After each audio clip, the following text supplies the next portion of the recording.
பூஞ்சோலை மாணவர்கள் அனைவருக்கும் வணக்கம். இன்னைக்கு உலகின் முதல் ஆப்டோசார் செயற்கைக்கோளை பற்றி பார்க்க போகிறோம். இந்த செயற்கைக்கோளை உருவாக்குனது இந்தியாவோட ஸ்டார்ட் அப் நிறுவனம் கேலக்ஸ் ஐ அப்படின்ற நிறுவனம். இதை திருஷ்டி அப்படின்னு பேர் வச்சுருக்காங்க.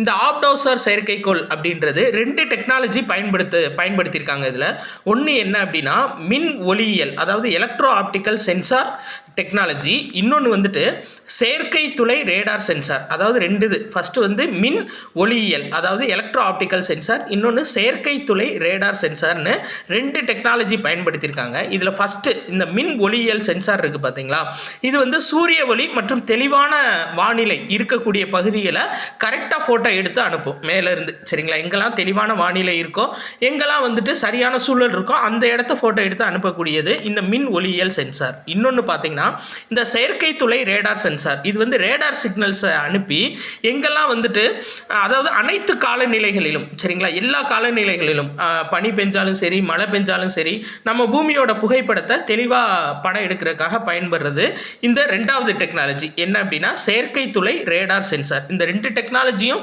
பயன்படுத்தியிருக்கிறதுனால இதை ஆப்டோசார் செயற்கைக்கோள்னு சொல்கிறாங்க.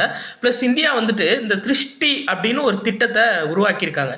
இது மூலியமாக 2030 இதே மாதிரி 10 செயற்கைக்கோள் வந்து தயார் செஞ்சு விண்வெளிக்கு அனுப்ப போகிறாங்க. இது ரொம்ப முக்கியமான இன்ஃபர்மேஷன். தினமணி நியூஸ் பேப்பரில் மே 4ஆம் தேதி வந்த இன்ஃபர்மேஷன்ப்பா. இதை பார்த்து வச்சுக்கோங்க. நன்றி.